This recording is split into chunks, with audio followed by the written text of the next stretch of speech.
Anda kembali di Newscast, kita kembali melanjutkan editorial view. Sekarang kita membahas soal penanganan erupsi Semeru. Sebelum saya lanjut ke Mas Revo, kita dengarkan beberapa hari yang lalu kami sempat mewawancarai Gubernur Jawa Timur, Ibu Kofifa, terkait dengan penanganan di masa tanggap darurat.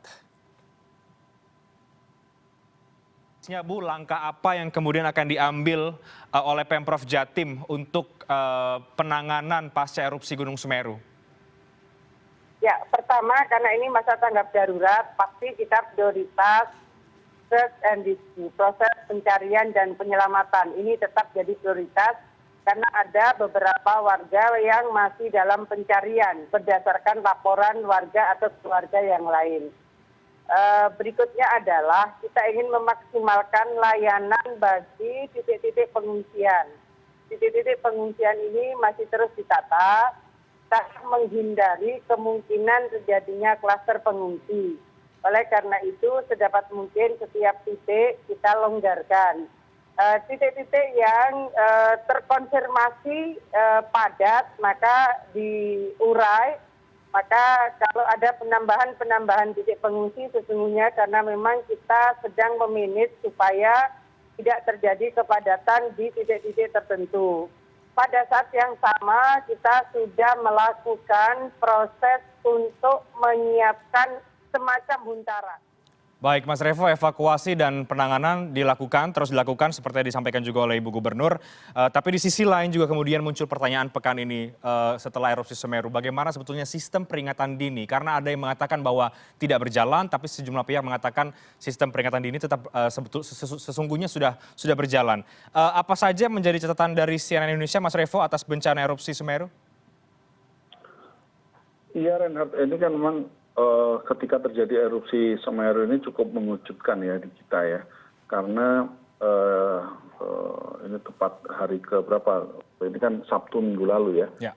Ketika suatu sore tiba-tiba kita mendengar kabar bahwa Gunung Semeru meletus. Gunung Semeru ini kan sebenarnya gunung yang mempunyai tipikal memang dia setiap hampir 15 menit sekali dia meletus mengeluarkan letusan gitu, dan ada dibuat sodetan kanal-kanal yang sudah dibuat dari zaman Belanda untuk mengurangi dampak atau mengurangi energinya gitu lah. Jadi energi dari Gunung Semeru ini bisa dikeluarkan gitu melalui kanal-kanal tersebut.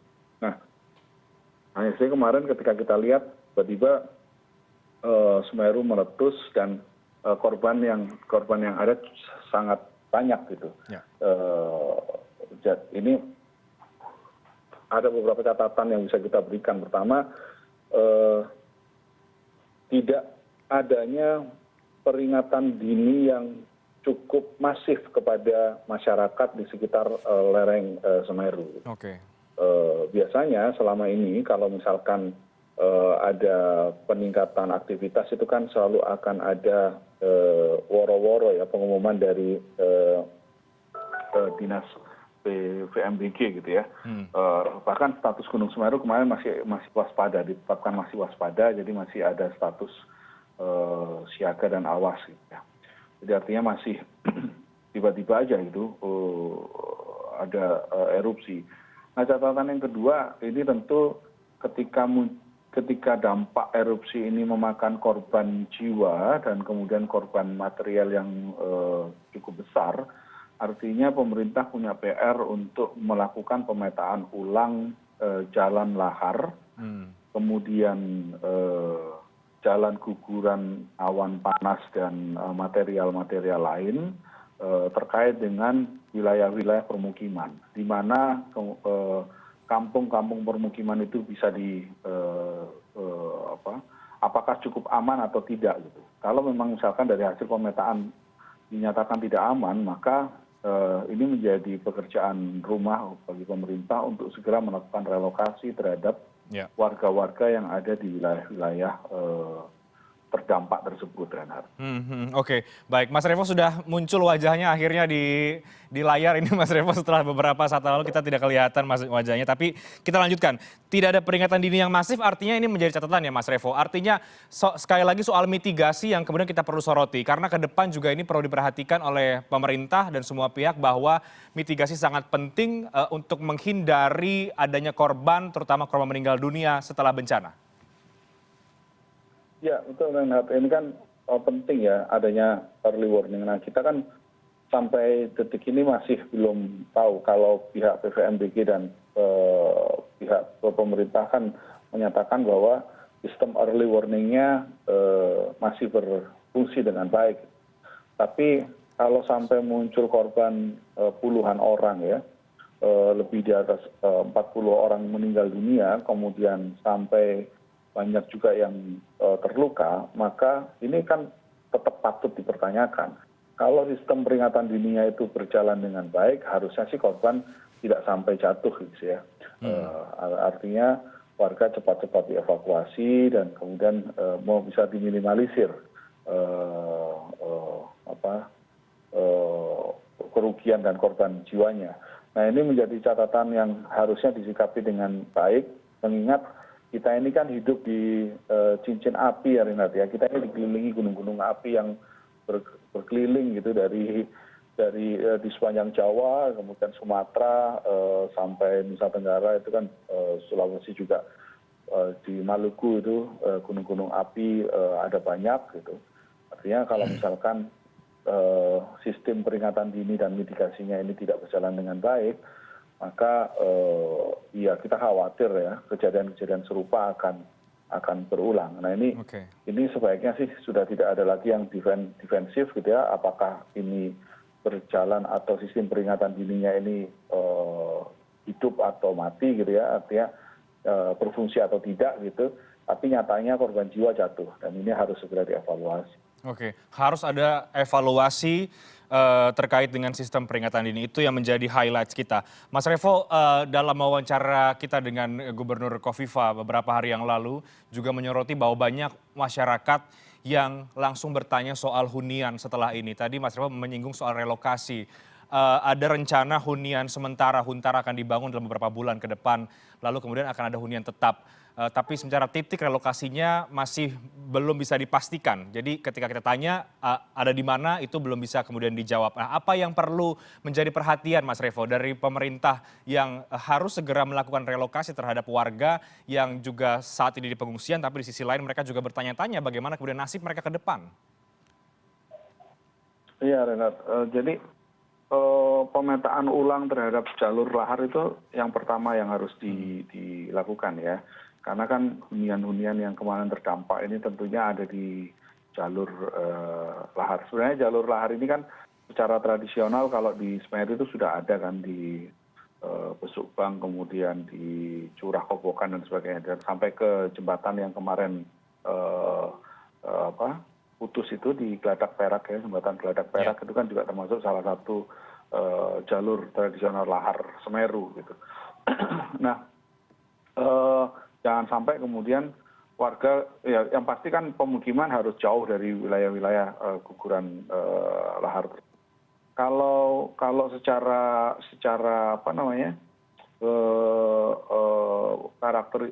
bukan karakteristik ya, wilayah pemukiman antara warga yang tinggal di lereng Semeru dengan Merapi sebenarnya jauh berbeda. Kalau di Semeru itu sebenarnya cukup jauh gitu ya, dari relatif lebih jauh dibanding Merapi yang jarak pemukimannya bisa paling dekat kan bisa 3 kilo gitu ya. Kalau Semeru agak lebih jauh memang. Hanya saja memang karena gunung ini sangat aktif memuntahkan lahar dan lahar dan material-material lain gitu ya, pasir dan sebagainya, maka jalur-jalur muntahan itulah yang harus diwaspadai. Jangan sampai kemudian pemukiman dibangun di sekitar jalur guguran material. Oke, jadi relokasi harus dipastikan tempatnya betul-betul ada di tempat yang aman dan pemetaan ulang terhadap jalur lahar. Mas Revo melihat penanganan. Sebenarnya memang ini masih pekerjaan yang panjang ya, karena kan warga tentu ingin tinggal di dekat dengan tempat mereka mencari nafkah gitu ya. Sawah, kemudian misalnya juga jalur sungai yang menjadi tempat mereka mencari pasir dan lain sebagainya. Tapi ini tentu harus disampaikan, dikomunikasikan dengan baik bahwa keselamatan tentu yang lebih utama. Oke, PR pemerintah masih banyak soal rehabilitasi ya, Mas Revo. Kalau soal penanganan dan juga upaya-upaya pencarian di masa tanggap darurat ini yang kita lihat, Mas Revo, bagaimana yang dilakukan oleh semua pihak? Karena ini kan sudah 1 pekan lah setelah bencana erupsi. Makin ke sini kalau kita lihat koordinasinya sudah semakin baik ya. Ketika kemarin awal-awal pekan ketika muncul ketika terjadi bencana, banyak pihak yang memang langsung mengulurkan tangan dan banyak lembaga-lembaga sosial itu yang langsung berdatangan ke Semeru. Pada awal-awal memang mungkin terkesan masih berjalan sendiri-sendiri ya, tapi setelah seminggu kan rasa-rasanya koordinasi sudah bisa dibangun dengan baik gitu. Memang dengan adanya curah hujan yang cukup masih relatif tinggi, kemudian masih ada terjadi beberapa kalau Semeru ini karena memang aktif sekali ya gunungnya ya, artinya memang dalam proses evakuasi dan pencarian korban, kemudian proses lain-lain ya terkait dengan kerugian-kerugian material ini tidak semudah yang kita bayangkan gitu ya, karena memang mereka harus rescue ini, tim SAR ini harus melakukan evakuasi dan proses pemetaan di tengah cuaca yang masih belum begitu menentu gitu. Nah ini tantangan lain, tapi kita sih meyakini bahwa BPBD memiliki kemampuan yang cukup baik untuk mengorkestrasi ini. Dan kita berharap pemerintah Jawa Timur, pemerintah Kabupaten Lumajang juga bisa melakukan orkestrasi dengan baik. Kalau soal kepedulian, kita melihat kepedulian sesama sudah sangat-sangat luar biasa ya Renat ya. Bantuan bisa langsung datang ke Semeru, dan sekarang kan proses-prosesnya adalah proses-proses distribusi bantuan dan proses-proses mulai masuk ke dalam proses relokasi. Oke. Ada satu yang juga yang menarik, Mas Revo, tadi beberapa saat yang lalu koresponden Miftah Faridel ya dari Lumajang juga menyoroti bersama dengan Wida Subianto juga menyoroti bagaimana banyaknya pejabat atau pihak-pihak yang datang yang memang sebetulnya ingin memberikan bantuan, tapi kemudian karena membawa rombongan sehingga menimbulkan kemacetan yang mengganggu dan dikeluhkan, bahkan relawan juga cukup marah karena akhirnya mengganggu daerah di sekitarnya begitu. Apa yang perlu kita perlu kita sorotilah dari situ? Apakah memang ini sekali lagi soal pendistribusian bantuan atau seperti apa, Mas Revo? Iya, ini memang masih menjadi PR ya Renat ya. Kita juga melihat tidak hanya di Semeru sebenarnya, di beberapa hal wilayah bencana gitu ya, banyak orang datang untuk dalam tanda kutip ya menjadikan wilayah bencana tersebut seolah-olah sebagai tempat wisata. Ini hal yang cukup sebenarnya tidak patut ya. Tapi kan kenyataannya begitu, banyak juga orang-orang datang hanya untuk melihat-lihat dan foto-foto di situ. Kemudian praktek-praktek lain misalnya yang juga beberapa kali yang kita lihat adalah bagaimana kemudian sebuah bencana ini menjadi komoditas politik misalnya. Bagaimana untuk meraih simpati dan dari korban dan masyarakat. Nah dalam yang tadi dilaporkan oleh Farid, gitu ya, koresponden kita, ketika pejabat datang untuk memberikan bantuan biasanya juga diiringi dengan rombongan-rombongan yang tidak perlu dan sebagainya. Nah ini hal-hal yang rasa kita lihat memang tidak hanya terjadi di Semeru tapi di beberapa bencana yang lain. Ini hal yang harus selalu kita ingatkan ya Renat ya. Salah satu tugas dan fungsi kita adalah selalu memberi pemahaman kepada publik maupun kepada pemangku kebijakan supaya tepat dalam melakukan tindakan-tindakan gitu. Sehingga misalnya untuk publik misalnya tidak menjadikan wilayah bencana menjadi sebuah tempat wilayah, wisata ya? atau datang untuk wisata lah gitu ya kira-kira. Atau juga misalnya ketika pejabat datang, bagaimana kemudian berperilaku dan bertindak secara sewajarnya di tempat wisata tersebut, tempat bencana tersebut gitu ya. Ya ini sebenarnya prosesnya kuncinya di pendidikan sih Renat ya, pendidikan, dan kita media termasuk salah satu yang punya andil untuk memberi pemahaman tersebut kepada publik. Oke, jangan dijadikan komoditas politik begitu ya. Mas Revo, terakhir yang jelas pekan ini kita berduka semuanya, ada banyak simpati dan juga empati kepada korban yang meninggal dunia atau menjadi korban yang saat ini masih di pengungsian. Apa yang mau kita sampaikan Mas Revo dari CNN Indonesia TV atas bencana yang terjadi di Lumajang, Jawa Timur, erupsi Semeru ini? Ya, yang pasti kan kita semua berduka ya Renat ya, atas kepergian beberapa korban gitu dan juga korban material yang ditimbulkan. Tapi hal pasti kemudian setiap bencana sebenarnya ada pelajaran yang harus kita petik, dan salah satu pelajaran yang harus bisa dipetik adalah bagaimana kemudian kita, masyarakat dan juga pemerintah itu bisa membuat sebuah sistem mitigasi yang baik gitu, mulai dari sistem peringatan dini sampai kemudian kalau misalkan terjadi bencana apa yang harus dilakukan gitu, langkah-langkahnya itu harus terus ditingkatkan gitu. Dalam konteks gunung api misalnya, pemantauan yang ada itu harus terus dilakukan, dan jika memang alatnya rusak gitu ya harus segera diperbaiki. Ini tidak hanya dalam konteks gunung api, tapi juga misalnya di pesisir pantai tentang tsunami dan sebagainya. Sistem early warning itu harus dibangun dengan sangat baik, karena early warning sistem peringatan dini ini adalah salah satu kunci untuk meminimalisir korban. Kita tentu tidak ingin, karena kita ada di wilayah di negara kepulauan yang rentan dengan bencana, maka sistem peringatan dini ini harus dibangun dengan sangat-sangat baik. Kemudian kalau misalkan peringatan dininya ini berjalan, sistemnya itu ada dan berfungsi dengan baik, kemudian bagaimana diseminasi informasinya, bagaimana kemudian pemerintah itu bisa menggunakan semua jalur-jalur komunikasi untuk kepada masyarakat kalau misalkan ada bencana gitu, akan ada potensi bencana, kemana rute evakuasinya, kemudian titik kumpulnya ada di mana dan sebagainya. Itu harus terus dilatih, bahkan bila mana perlu hal-hal semacam ini masuk dalam kurikulum sejak dini. Jadi artinya kalau misalkan anak-anak kita itu sudah tahu kalau ada gempa harus seperti apa, kalau ada letusan gunung api, kalau alarm ini berbunyi harus lari kemana dan sebagainya.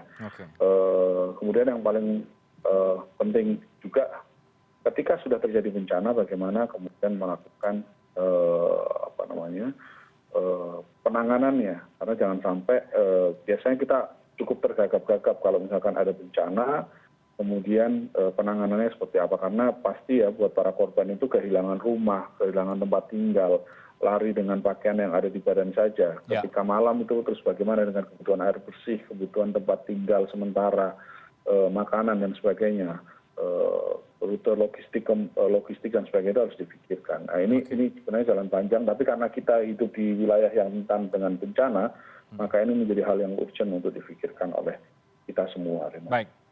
Baik, terima kasih Mas Revo. Kita harapkan apa yang menjadi catatan editorial kita terhadap dua isu ini bisa memberikan dampak dan bisa sebagai masukan bagi para pemangku kebijakan. Terima kasih Mas Revo Lusiriza, Wapemret dan juga Kepala Peliputan CNN Indonesia. Terima kasih, selamat malam Mas Revo. Selamat malam, terima kasih.